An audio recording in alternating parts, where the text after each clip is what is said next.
Okay, Hever. So the other stories I might have, I cannot share. So, so after you finish tying your shoes, Rabbi Held, do you want to come on up?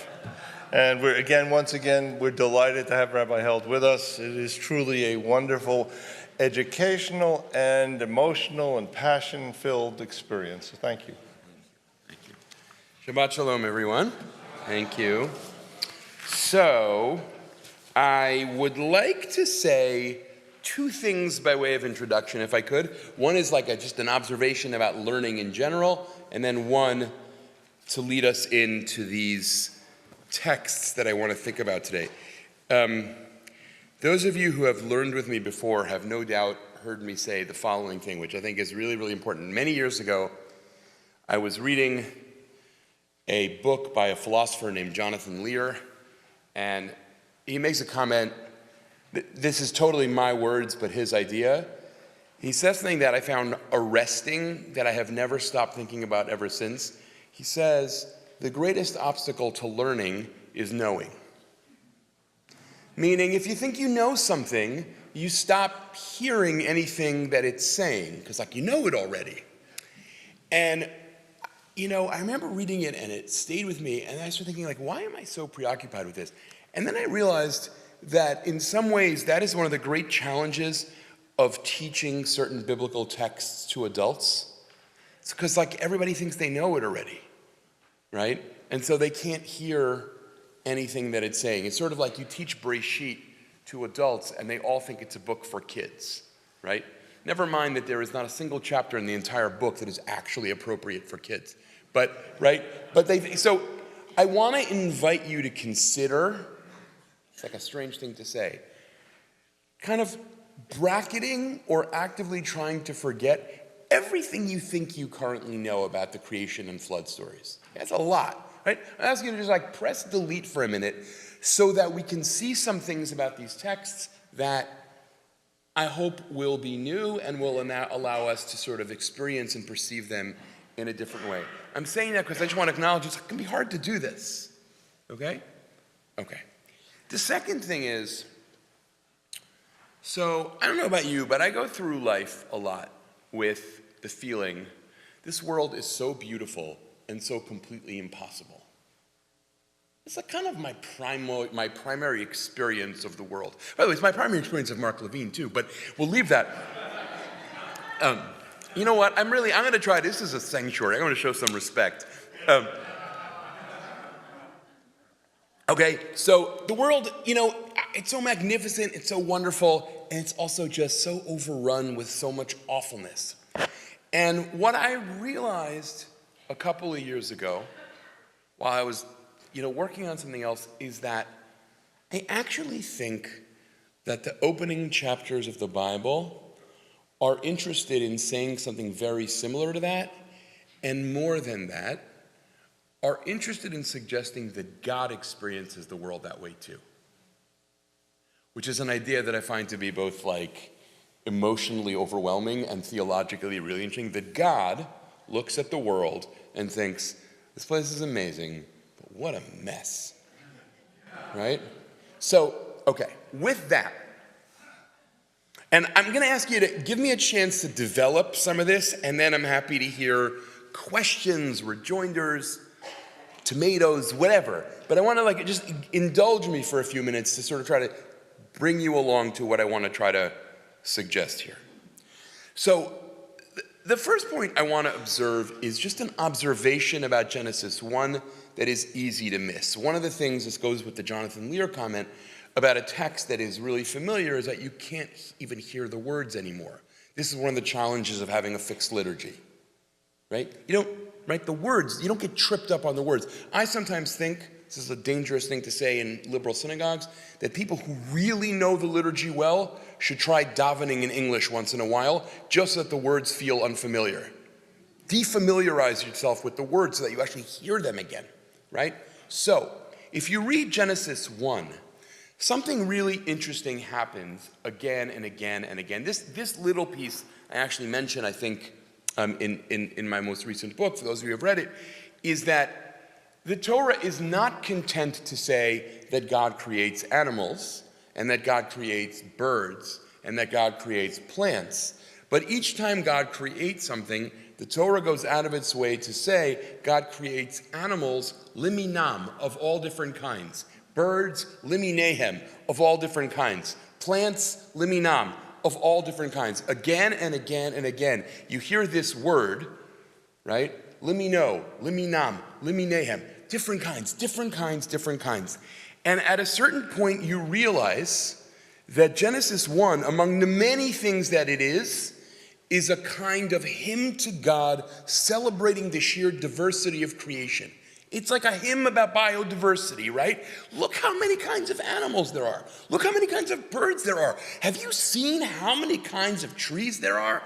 This thing is wild, right? Again, and everything God makes, the Torah then says, limino, liminam, liminehem. That is, sources 1 to 3, I underlined them in the Hebrew, right? Again and again and again and again. Footnote, in my book, I use this for the opposite purpose, which is that I think when you're aware of that, Genesis 1, the creation of Adam, is astonishing. Because if you've been paying attention, you expect the verse to say, Vayivra Elohim et ha'adam b'tzalmo lemino. And God created the human being in God's image, in all their different kinds. And there's no limino, because the Torah wants you to understand that when it comes to human beings, there are no kinds of human beings. That's enough to, as it were, put in your pipe and smoke a little, right? There are no kinds of human beings, right? That's a brutal critique of the history of human society, right? But there are no kinds of human beings, and there are lots and lots and lots of kinds of everything else. I start with that because I think that the primal, almost religious awareness of Bereshit Aleph is like, look at all this. Look at all this. Now, Jews who live in urban environments, I suspect, have trouble hearing this. I don't know about you, but when I grew up, this is a terrible thing to admit, nature was like a backdrop for the only thing that mattered, which is like people. And actually, non-Jews were basically backdrop for the only thing that mattered, which is Jews. Right? The Bible does not think either of those things. I just want to be clear. I read an article many years ago by a very famous German Bible scholar who said something I found at the time so shocking. He said, if you take the birds out, you no longer have the God of the Bible.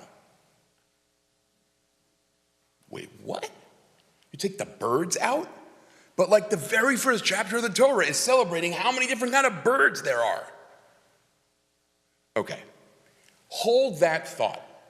Now, I want to invite you to go on a biblical language tour with me for a minute. If that sounds boring, I promise, I don't think it's boring at all. You notice how I hedged? I didn't say I promise it's not boring. I said I promise I don't think it's boring. Okay? There is a word that appears in the Bible a lot and is easy to miss. That word is vihine. Vihine, which in archaic translation, the archaic translations, the older, now kind of old-sounding translations, actually translated something very important. They would translate vihine very frequently as, and behold. And I want to just invite you a minute to think about that for a minute. And behold, meaning, and look. Because, here's what I want to propose, I'm going to show you a bunch of examples of this, that not in every instance, but very commonly, the word vihine in a biblical narrative is meant to be an invitation to the reader to view the scene from the perspective of the character in the scene. It's as if the narrator is saying, hey, look, right? So let's take a couple of examples. I'm going to start with source 4, okay? Moses is at the burning bush. Vayira malach Hashem elav belabat eish mitoch hasneh, and an angel of God appeared to Moshe in the fire. Vayar v'hinei hasneh bo'er ba'esh v'hasneh inenu ukal. And he looked, and behold, hey, look, there's a bush, and it's on fire, and it just keeps on burning. You are invited in that moment, trust me, I'm going somewhere here. You are invited in that moment to look with Moshe at the bush. Okay? Another example. Jacob. Vayachalom, and he dreamt. V'hinei sulam utzav arza. And behold, there was a ladder. Then, of course, the angels are going up and down the ladder. In other words, in that moment, we are invited to inhabit Jacob's dream and see what he sees. In other words, it is not merely being described for us, but we are being pulled into the scene. Or maybe less famously, beginning of Exodus chapter 4, this is source number 6. Vayomer, and God said to Moshe, Hashev yadcha al chekecha, put your hand back. You remember this scene? When Moshe pulled his arm out, his hand out, and it's leprous, right? And he puts it back in, and he pulls it out, and it's normal, right? Vayashav yado el cheko, and he put his hand back at his breast. Vayotzi'ah mecheko, and he took it out. V'hinei shava kivsaro, and look with Moshe. Oh my goodness, my hand is back to normal. Okay, I am belaboring this point for a reason. One more, Pharaoh. This one is meant to be emotional and terrifying. And Pharaoh gets close. Vayis'u v'nei Yisrael et einehem, and the Israelites, this is right, they see the Egyptians coming. V'hinei Mitzrayim nosei achareihem. Right? Oh my God, look, the Egyptians are coming. In each one of these 4 cases, you as a reader are invited to experience from the perspective of the character. That is literary point number 1. I have said nothing interesting yet. Right? I mean, maybe that's interesting, but now bear with me. Then I noticed something else that I'd never seen anyone observe before. The V'hinei observation is kind of common. And that is that when you have the words Vayar V'hinei, and he looked and behold, every single instance I can find of Vayar V'hinei is an invitation not only to look with the character, but to notice that they are surprised by what they see. So, source 8, in the wake of the Akedah, Vayisa Avraham et einav vayar, v'hinei ayil achar nechaz basvach. And Abraham looked up and said, what on earth? How did a ram get there? Right? I mean, that's supposed to be a kind of divine intervention, right? Whatever that means exactly, right? Oh, lo and behold, I could use a ram right now. Look at that. There's a ram, right? Or Avimelech. Right? Remember, what did Isaac tell Avimelech was his relationship to Rivka? She's his sister. Avimelech looks out the window, Genesis 26. Right? Vayashkef Avimelech, in the middle of the verse, Melech Lishtim Vayat Be'ad HaChalon. Avimelech looks through the window, Vayar V'hinei Yitzch. He looks, and Isaac is fondling this woman. He's like, wait, what? That's supposed to be his sister. That's not his sister, right? You're supposed to feel the character's surprise. I am going somewhere, trust me. This is not an obscure class in biblical irrelevance. Bear with me, okay? And then going all the way back to where we started, to Moshe at the burning bush. Second half of the verse, Vayar v'hinei hasne bo'er ba'esh v'hasne einenu ukal. Moshe looked and he said, wait a minute, that bush that is burning, it's not being burnt up at all. What's going on here? Okay, so far I've made 2 fairly dull literary observations. 1, V'hinei is an invitation to look through the eyes of the character. 2, Vayar V'hinei is an invitation to notice that the character is surprised at what they see, and perhaps to participate in that surprise as well. Okay, that's lovely. Who cares? Now look at source 11, which takes my breath away literally every time I think about it. Vayar Elohim et kol asher asa, v'hinei tov meod. And God looked at all that God had made, and behold, it was awesome. 2 things. V'hinei is an invitation to see the creation through God's eyes. And vayar v'hinei is to share in God's surprise and delight. Would you look at that? This is pretty amazing. Right? Now, you have to pay attention to how the Bible talks. This is not just a question of what the Bible means. This is a question of how the Bible means. Right? The narrator does not stop and say, and God looked and God thought, whoa, I didn't do a bad job at all, did I? Right? Instead, it invites you to pay attention to the literary method by which it's talking. Right? V'hinei, look with the character. Vayar v'hinei, experience surprise and delight. Genesis 1 culminates with a claim about how God experiences and sees the world, and an invitation to participate in that seeing. Just as you look at the burning bush with Moshe, you look at the whole world with God. Now, the rabbis, I'm now going to make a very pious observation. I really actually mean this. The rabbis of the Midrash see everything. They very rarely tell you what they see that occasions their Midrash, but they see everything.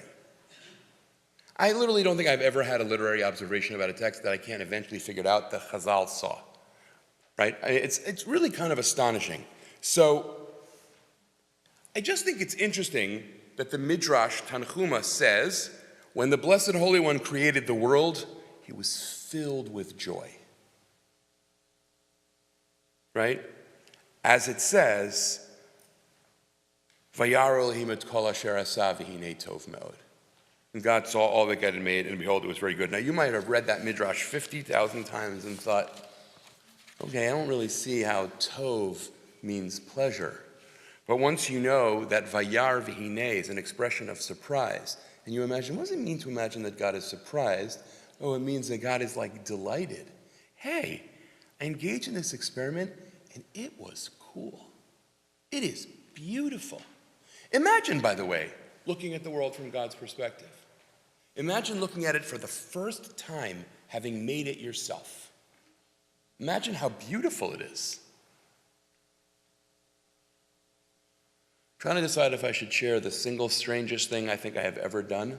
I think I actually, if I remember it correctly, and it's really quite a high bar, but if I remember correctly, I was able to stop myself. I was in an Uber going from my house down some leafy highway, and I had this overwhelming urge to say to the Uber driver, you know, according to the Bible, each one of these leaves is davening right now. And then I thought I didn't want him to hospitalize me, and I didn't want him, but I was like, you know, according to the prophets, the branches, they dance. When a branch shakes in the wind, it's clapping. It's clapping, right? I mean, it's an amazing, and it's like the whole world is this glorious chorus. It's incredibly beautiful. The sounds are beautiful. The sights are beautiful. It's totally amazing. Now, there is a midrash. It is a very famous midrash, which makes no sense at all. I never had any idea where it came from until I noticed this about Genesis 1. According to the midrash, this is source 13 if you want to look at it. Many of you may be familiar with this. God created many worlds, and each one that God created, God looked at it, I don't like this one, and God would destroy it. Until finally God created our world and was like, yeah, this one's fine. I always wondered, what on earth, where does this midrash come from? Until finally, as I was reading these texts, it dawned on me, this midrash is based on the idea that Vayar v'hinei suggests surprise. Imagine that you have tried to paint a beautiful painting 53 times, and you can't get it right, and you're ready to give up.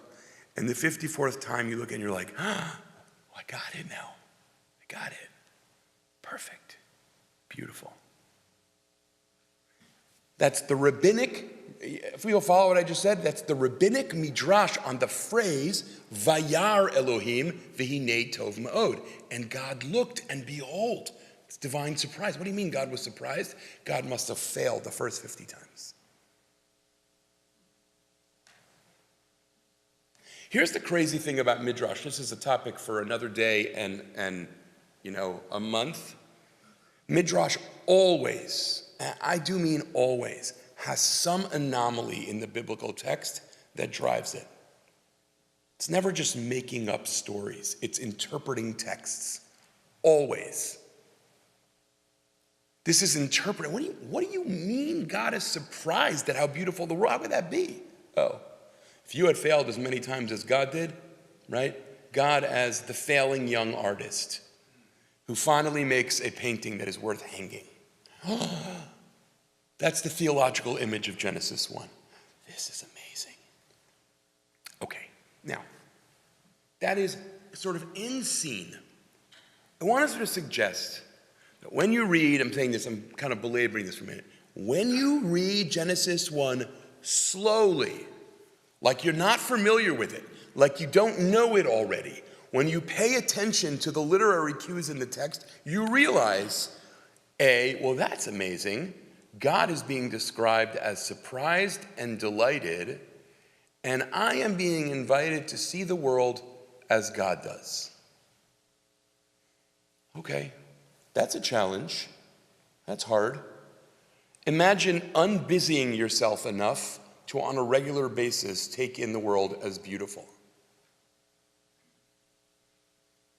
A few weeks ago, I landed in the airport in Israel, and I was driving to Jerusalem in rush hour, and it was, I wasn't driving, otherwise the story would be terrifying. I was in a car as a passenger, and I was almost at Jerusalem when I realized I hadn't even looked up because I was reading the news on my phone. And I thought, yeah, how can you possibly know anything about Torah if you just look at a phone all day? How can you know anything about anything if you just look at a phone all day, right? So God, and the thing about rereading Genesis 1 is as if God is suspended in a perpetual sense of surprise and delight. This thing is pretty cool what I did here. Okay, now,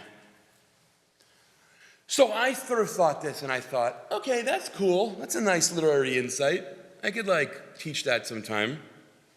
And then I realized, yeah, but what's the next time after Genesis 1 that we have the phrase Vayar v'hinei? And it almost made me cry. Look at source 14. This is breathtaking. The Torah is so skillfully constructed. Vayar Elohim et haaretz v'hinei nishchata. And God looked at the world, and God was utterly surprised and said, look what they have gone and done with this thing. God looked at the world, and it was completely corrupted. The world is so very beautiful, and look what they have done with it. Is there anything else to say?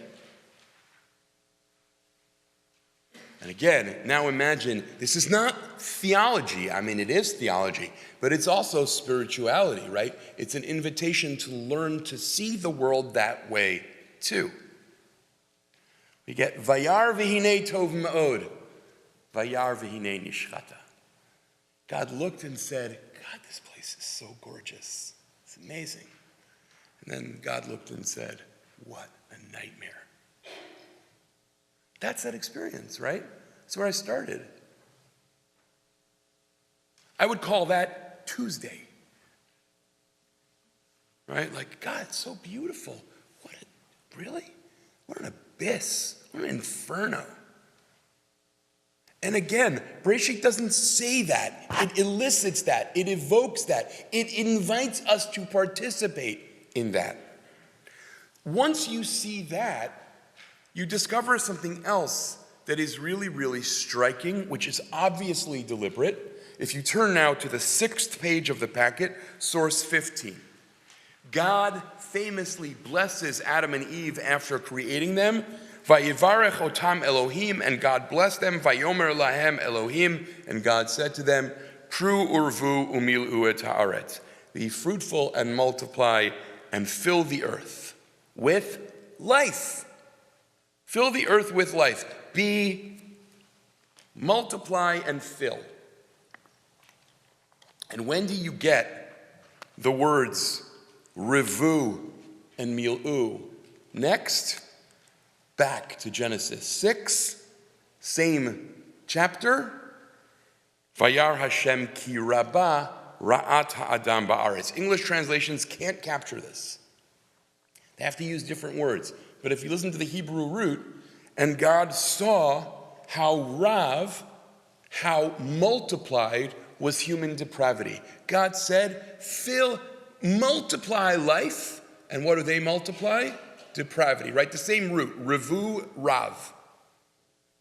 They do the opposite of what God had hoped for.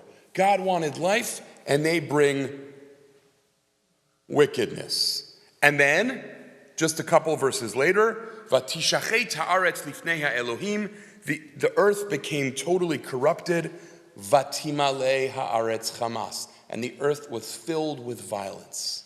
JPS translates lawlessness. They're both reasonable, right? So, pru umil'u, be fruitful and multiply life, and they fill it with wickedness and violence. This is a description, an active description of the thwarting of God's plans. Remember I said, was it last night or this morning? Right? The Bible could be called, last night, the book of divine disappointment. Here you have it. Right? God says, it's so beautiful, I want you to fill it with more and more life. And they say, no thanks, we'll murder each other instead. That's what's being described here, right? Vatimale haaretz chamas. The world is magnificent. Oh, we'll torture each other. And God says, what am I supposed to do? And then, of course, as you know, this is obviously troubling from one perspective. God says, I'm done. I'm done here. I can't with this. And so God destroys almost everything. And then comes an amazing transformation. Really an amazing transformation. Now, this I want to suggest is also an invitation, and then I will stop and hear reflections on this.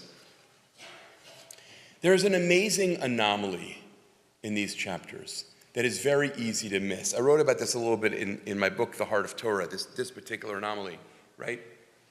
God is described as saying, I'm going to destroy the world. And do you know why?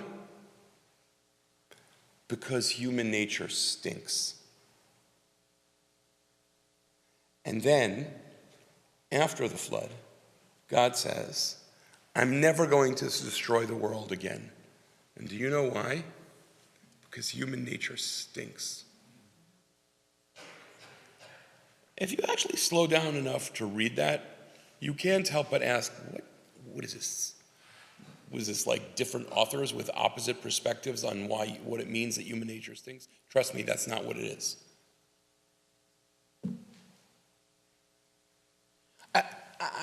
For years, trying to understand, what could be going on here? By the way, the same thing is mirrored with Moshe and God after the golden calf. This is amazing. After the golden calf, God says, I am going to destroy this people. Why? Ki am she'orefu, because they are stiff-necked. You know what Moshe says back? Don't kill this people, please. You know why? Ki am she'orefu, because they're stiff-necked. JPS cheats. It translates the word ki differently in each of those places. God's going to destroy the world because, ki. Moshe says, don't, even though, ki. That ain't translating, that's cheating. Right? Or that's fixing a problem rather than translating it, right? Now it's the same thing, right? Moshe asks God in the same logic as God's self used after the flood. That was a sentence that was a little hard to follow. So let me just sort of say that one more time. God, in the wake of the flood, decides never to destroy people for the very same reason that God had initially decided to destroy them. Moshe asks God not to destroy the people for the very same reason that God has just told him he's going to destroy them. So what is going on? And suddenly it occurs, you realize, oh, it's not about the facts of the case, it's about how you choose to look at them. It's actually not about whether people are corrupt. Believe me, they are. It's about whether you, God, and by extension, we who have been invited to see the world through God's eyes, choose to see the world only through the lens of judgment or also through the lens of mercy. That's the only thing that changes after the flood. Human nature doesn't change. God describes us the same way God described us before the flood. All that has changed is that God has decided, oh yeah, this is who they are. I'm going to choose to see them from the lens of mercy. The example of this that I personally find helpful, and maybe makes this a little more accessible, if you ever met someone and at a certain point you're totally ready to just condemn them, you're like, that person, I can't stand them. They're actually incapable of being in a relationship.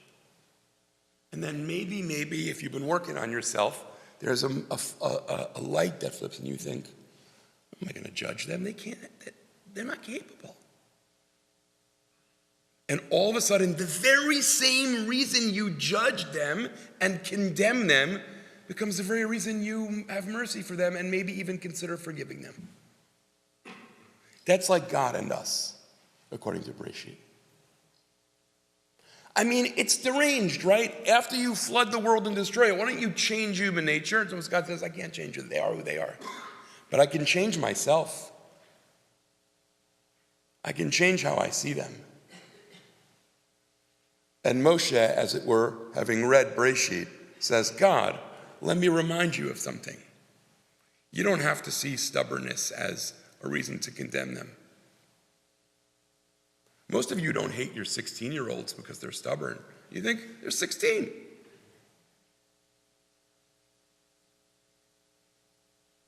Right? So, now think about this. The Torah has said none of this explicitly. This is all about reading slowly. The really annoying thing that I say to every single person who ever comes into the Hadar Beit Midrash, it drives people crazy after a while, but I believe this is true. Here's the first rule of being in an institution of Jewish learning. No matter how slowly you read by nature, you must train yourself to read much slower. Torah is the opposite of, remember those classified ads that we had, like when I was a little boy? Teach yourself to read 50,000 pages in 30 minutes. Remember what I'm talking about? Like speed reading courses. Speed reading courses are the opposite of Judaism. Judaism is about reading slow. It's about, wait a minute, I've seen this phrase v'hinei before. Every single time it seems to do the same thing. Wait, vayar v'hinei. Wait, but that happens in Genesis. Wait, what? Happens in Genesis 1? I'm being invited to see the world from God's perspective? Isn't that heretical? No. It's the first chapter of the Bible. Change your eyes so that you see the world as God sees it. Wait a minute. The world is a disaster, an abyss. Look what we've done. I have to hate and condemn everyone I've ever seen. No, there's also the possibility of mercy. It took God a while to learn that too. So don't expect yourself to learn it tomorrow. God had a total meltdown. There's a theological problem. Makes sense, but literally that's what happens in Genesis, right? There's a rabbi in the last generation once gave a great sermon about the flood called Portrait of God as a Young Artist. Right? God looks and says, I hate this damn thing. And he rips the whole thing apart, says, I'm done with it. And then it's like, well, okay, what's my choices now? And the choice is to look at the world differently. It's not less true that humans are corrupt now. That's the whole point. Mercy that comes by lying to yourself about how impossible people are is self-deception, right? Mercy that comes by looking at exactly how impossible they are and still deciding this is what I'm in. That's how the Torah starts. It's a God who says, I'm in. I mean, it's totally crazy. If you were God, you would have walked away. Right? If you were God, you would have, I don't know all of you very well, but I'm guessing most of you, if you're God, you would have walked away. God says, I'm not walking away. I'm in. And that's what Moshe ends up creating around covenant too. A God who says, fine, I'm in. By the way, that's not a small point from the Torah. A lot of the things that are unique to how God, this sentence is intended to be confusing. A lot of the things that are unique to how God relates to the Jewish people are also true about how God relates to everyone else. That's the paradox at the heart of biblical theology. God is especially merciful to the Jews. Until you get to Ashrei and hear, Tov Hashem lakol, v'rachamav al kol ma'asav. God is good to all and merciful to all God's creations.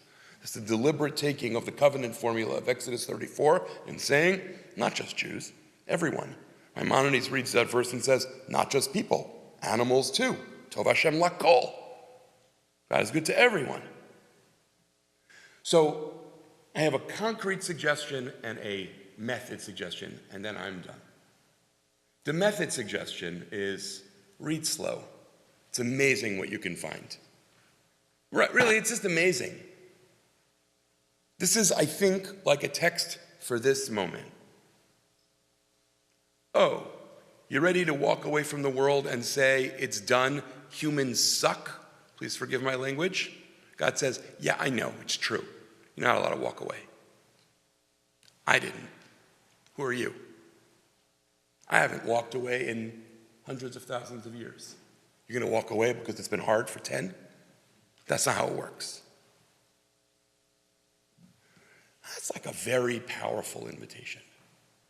But remember, it starts with something else, without which I think it becomes impossible not to walk away, which is the raw, primal perception of, God, this thing is beautiful. None of this had to be. Look at this thing. It's magnificent. Yeah, it's impossible. First it's magnificent, then it's impossible. Don't walk away. Mercy is always a lens that you can choose to apply to the world and to everyone around you, and at moments at least to yourself as well. Shkoach. Thank you. Shabbat Shalom.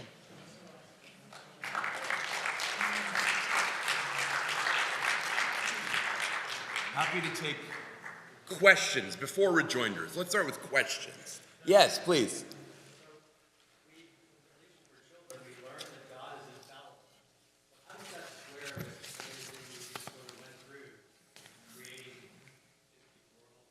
Yeah.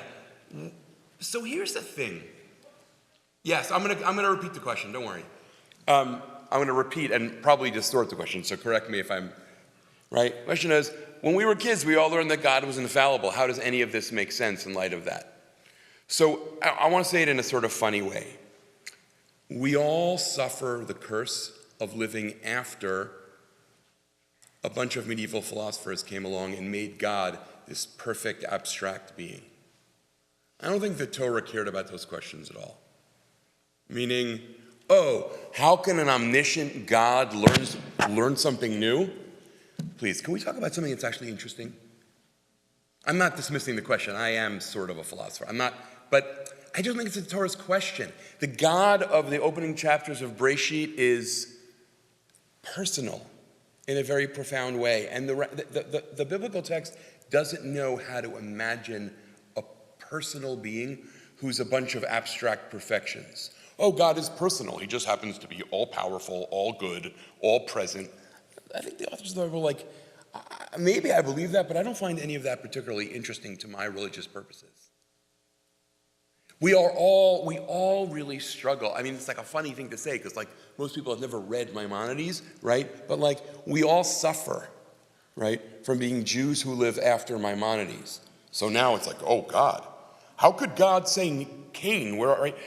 By the way, here's a crazy thing, right? When medieval philosophers read the Akedah, you know what bothered them the most? How could God have tested someone? Doesn't that suggest that he didn't know the answer? I don't know about you, but I don't think that's what the Akedah is about. Right? I mean, in fact, that's totally Meshuggah. That's not what the Akedah is about. But we're all living in the wake of what medieval philosophy did to God. I don't think that's a bad thing. I just think it creates a certain kind of distance. You read Genesis 1, you're like, should I be embarrassed by this? That feels a little anthropomorphic to me. Right? To which I have to say, I sort of think that the authors of the Bible and the sages kind of, if you had said that to them, would have been like, okay, that's nice. It's not what we're doing here. That's not an answer. It's just a way of saying it's a different discourse. Does that make sense? It's just a different discourse. And it's very hard to go back in time. It's like tell people, unlearn everything that's happened since the year 900. It's hard to do that, right? But I think in order to get at what it's interested in, you could say, I'm sure that you could find some medieval philosopher who'd say, yeah, so it's all metaphorical. It didn't literally happen this way. But the point it wanted to get across is that God is at least as merciful as God is just. If you like that better, not you, but if someone likes that, okay. But what I would really want to say is, don't do that. It's a confusion of discourses, right? The Bible is not a philosophical book. It's a book about God. It's a book about God. There are other ways to talk about God. There are literary ways, right? I recognize that doesn't solve the problem. It just helps you free yourself. Because I don't know if you've had this experience. Maybe you've been this person. I have had the experience quite a number of times of trying to teach Genesis 1 or the book of Genesis, and there's someone in the class who simply the entire time is sitting and going, how can an omniscient God have this problem? How can an omniscient God ask Cain, what did you do? God knows what he did. And you sort of like, the Bible will be like, okay, you're sort of missing what I'm doing here. So you need to sort of invite yourself, as it were, to like, okay, in a philosophy seminar, which I'm not dismissing the religious importance of, it's like what I do, but like, we can do that. That's not what this text is doing. What can we learn from this text? That's the best I can do for the moment. Sometime we'll do a philosophy and Bible seminar at Hadar, and you'll all come and we'll spend a month, and we'll leave more confused than we came, but we'll have a really interesting time doing it. Okay, great. Anyway, yes, please. What I have a hard time reconciling is the God we talk about here, and the God of vengeance, and the God who told us to get rid of all the Hittites and the Canaanites, and the one who some of our co-religionists might even be telling to do what they're doing now, in getting rid of the Hittites and the Canaanites and whatever more they are today. And that's the same text. Yes. So this is a really hard question. Do people hear the question?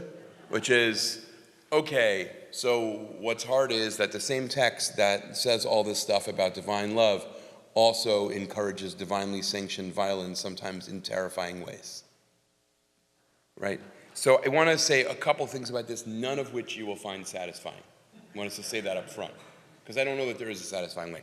Number one is, I want to be clear about something. To the extent that like I do some project called Jewish philosophy or theology, not only do I not pretend that I can tie up the entire biblical canon in a ribbon, I actively don't want to do that.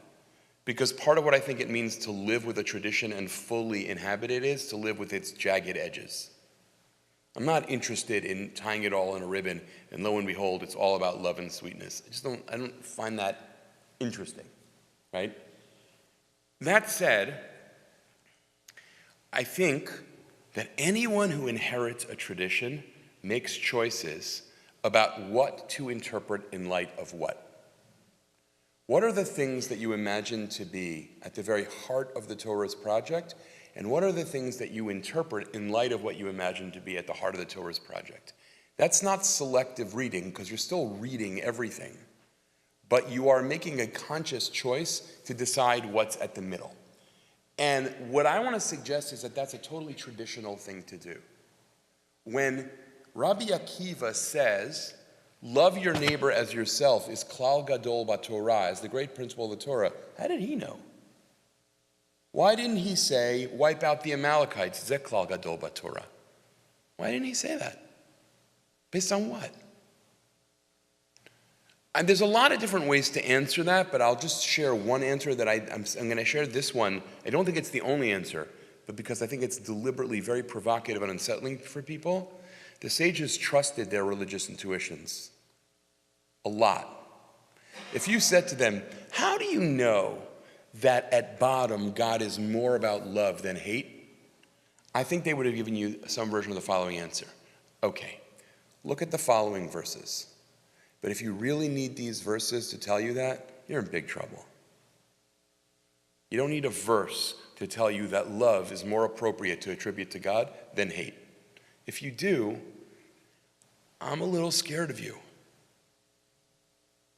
This reminds me of a famous story in Israeli culture that in the 90s, a yeshiva student goes to Rav Yehuda Amital, who was the Rosh Yeshiva of Yeshivat Har Etzion, which is was one of the more liberal religious Zionist yeshivas. He goes to Rav Amital and he says, halachically, am I permitted to kill the prime minister? Right? And Rav Amital says to him, this is not a halachic question. This is a question for which you need to seek help. Right?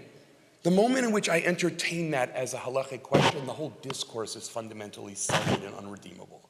No, you can't murder the prime minister, you maniac. Because certain things you just know. Now, you could say, well, there are not that many things that you just know. There are a lot of things many of us thought we just knew that it turns out we don't just know. Right? And one of the things that I struggle with this a lot. How much the things we just know are situated in time, right? 500 years ago, most white people somehow thought it was, you don't have to know that, like you're better than black people, right? Like, we're like, oh, everybody knows that. It turns out that's an abomination, right? So we have to be cautious. But I think, how do I know that the love of God is more primary? So if you want me to, I could give you a bunch of verses that basically argue that. But I almost don't want to give you those verses because you and I know that. And if we raise our kids right, they'll know it too. Right? Because, you know what? Let's use the language of philosophy for a minute. And if you find this annoying, I won't withdraw it, but I'll put it to the side. Saint Anselm, one of the great philosophers of the Middle Ages, defines God as that than which nothing greater can be conceived. Right? Problem with the God who is all hate is that something greater can be conceived, namely a God who's all love. You don't need a text for that. You know that. How do you pick your spouse? You look for the most hateful person in the world? No, you don't. You don't do that. You just know that there's something that's better than that. Well, if God is that which nothing better than that can be conceived, then God must be about love and goodness. That's a straight philosophy argument, not even a textual argument. If you worship a God who's all hate, all you're, not you, but, right, all you're revealing is how warped your own soul is. You worship a God who's hate? Okay. So I think the question is really important, and you're right. One of the dangers is that if you want to wreak havoc in the world, you can find lots of religious texts to justify it. In every religion, nobody inherits or interprets a religion passively. It is an active task. One of the most important questions a religious person asks, implicitly or explicitly, is, who do I trust to interpret this tradition? Who do I think is worth talking to about this? I could tell you many rabbis, I wouldn't trust them to serve me a bowl of soup. Honestly, I wouldn't do that. Give me a couple drinks, I'll start naming names, right? I know of at least one cantor I wouldn't trust to do anything. Okay, we'll take a couple more. And then we're going to have a Shabbos shluff. Yes, please.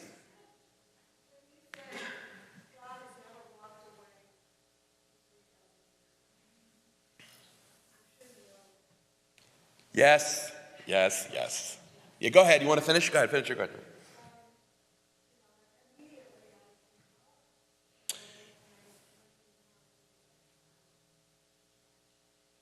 Anyone have a difficult question? Right, so I don't mean to make a joke of your question, God knows.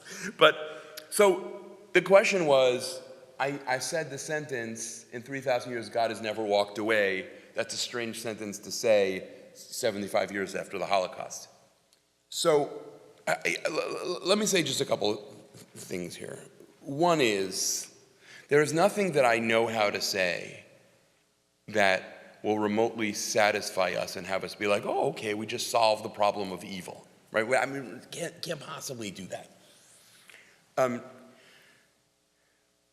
When I say God has never walked away, first of all, I just want to be clear. I'm trying to share, I think, what the perspective of Genesis is. I'm not trying to I can't say I fully inhabit that perspective. It certainly seems at times that the Jews have experienced the world as one that God has abandoned, including in Tanakh itself. One of the things that is most surprising to me in Tanakh, and I only realized this as an adult, is that the Bible not only contains a story about God, it contains counter stories about God. You understand what I mean by that? Meaning, the Bible will say things like, I'll give you a very concrete example. We have been saying for at least since the time of the Mishnah, but I'm guessing it was already well established by the time the Mishnah says that. We say, Hine lo yanum v'lo yishan shomer Yisrael. Hine, behold, look, the guardian of Israel neither sleeps nor slumbers. We say that when we're in crisis. Psalm 44, which appears to be a psalm written in the wake of a colossal military defeat, says, Ura, lama tishan Adonai. One of the most outrageous moments in the Hebrew Bible. Wake up, God. Why are you sleeping? It's really one of the most outrageous moments in the Bible. No, I don't understand. It's the same book. It's the book of Psalms. One of them says, God never sleeps. The other one says, I really wish you'd wake up. That's like a very powerful model of religion to me. You not only make room for a story. If I was like a postmodern academic, I would say stories that claim to encompass everything end up silencing people who are hurt. It's very important that your story not be total. You have to let the people on the margins of the story scream their freaking lungs out. If we thought that the Torah told the whole story, we would still be treating gay people the way we treated them up till about 10 minutes ago. You have to listen to counter stories, right? So I think the Holocaust is, the most devastating counter story we've ever experienced. But now I'll tell you how I suspect Genesis itself might engage your question, which I'm not suggesting is satisfying in some deep way. When Genesis says that God doesn't walk away, it doesn't mean that God is going to micromanage everything. Part of what Breshit is suggesting is, I created you with lots and lots of power, use it well. I don't really think the theology of, there are moments in other biblical texts where it seems like God is going to be the micromanager and work out all the details of everyone's life, and certainly of the Jewish people's life. But I think there are moments in the Bible, it feels to me like the creation story is a little bit about God saying, okay guys, here's a world, here is a tremendous amount of power to shape it, use the power wisely. And then comes the colossal disaster we call human history. Back to what I said about the book of divine disappointment.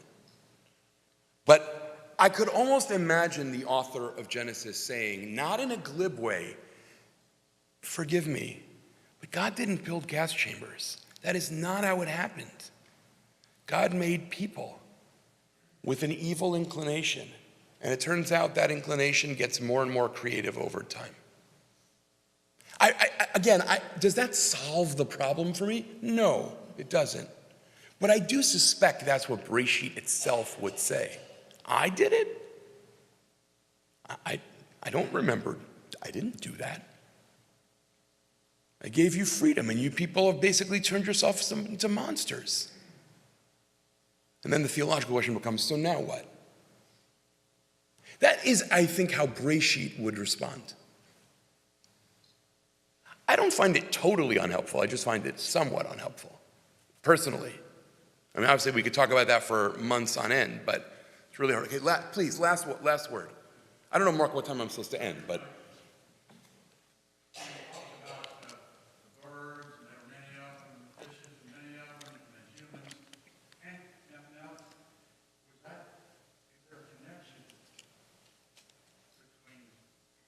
Take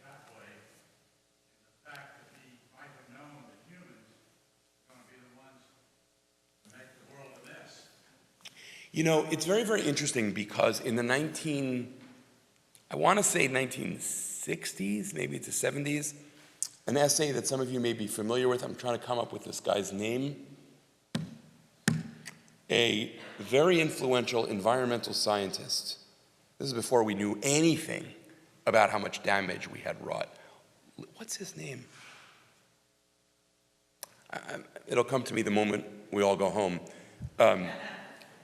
This famous environmental scientist writes this essay and he says, we're facing very grave environmental crisis, and it's all because of the Hebrew Bible, which gave license to people to do whatever they want with the earth, and imagine that it was created just as like a banquet for us to hang out in.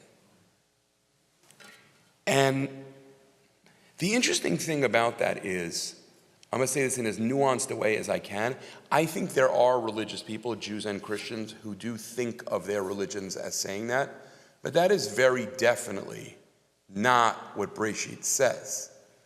And very, very briefly, what I would say here is, I'm going to take a bunch of steps here that I'm not going to elaborate. I'm happy to do that at another point, but to be created in the image of God is, according to Breshit, to be appointed royalty, to rule over the world.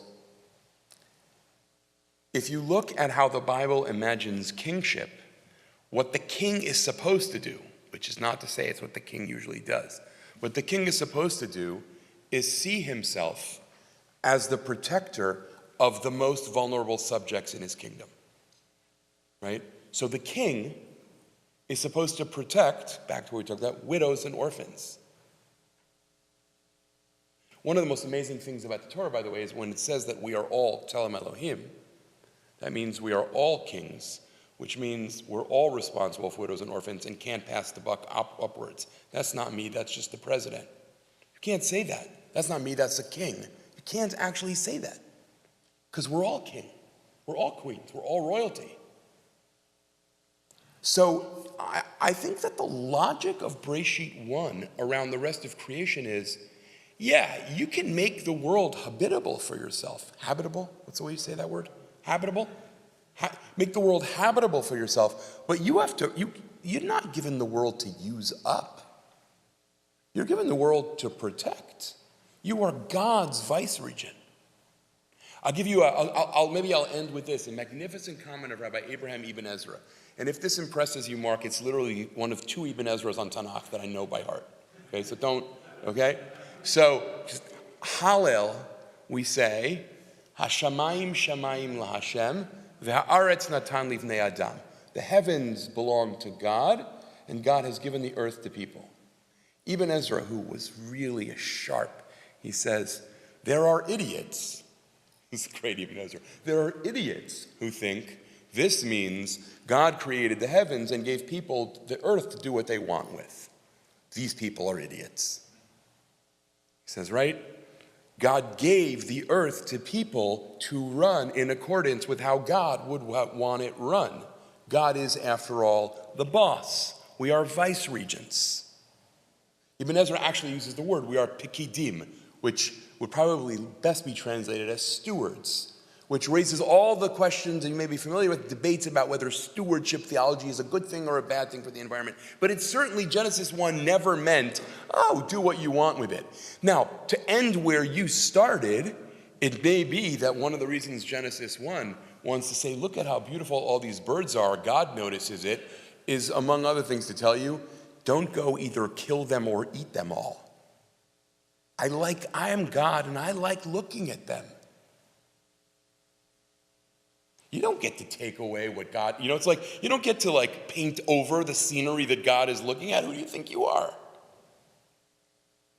I'll give you forgive me, one more example of this. We have one of the Psalms we say in the morning Psukei de Zimra, right, is we invite the entirety of creation into a chorus of praise with God, right? So Terry Fredheim, a Bible scholar I really admire, says in one of his essays, not in these words, because most people are not crazy the way that I am, he says, you can't be part of a chorus and just murder the violinist, right? if you actually think that all of creation is in a chorus of praise, you can't go killing off species because the chorus is no longer as beautiful. That's like a basic religious insight. If you believe the words you say, if you literally think, which you're supposed to if you're davening these words. Here's another time this word's slowing down. Davening. How about one psalm for a month? That's Psukei de Zimra. I'm going to get myself in trouble here. One psalm, literally one psalm. Just actually listen to the words. Imagine that you really take in the experience. You know, when that bird is chirping and I am singing, it's the same chorus. You can't kill that bird because gas is cheaper, so I get to kill the bird. That's not how it works. If that's what I do, then I don't mean the words that I'm saying. That's the reality of human life and human religion. You can't do that. You don't get to drive thousands of species into extinction. Forget about, I'm not saying this literally, but forget about the species. You're ruining the concert for God. You're not allowed to do that. What religious person would ruin the concert for God?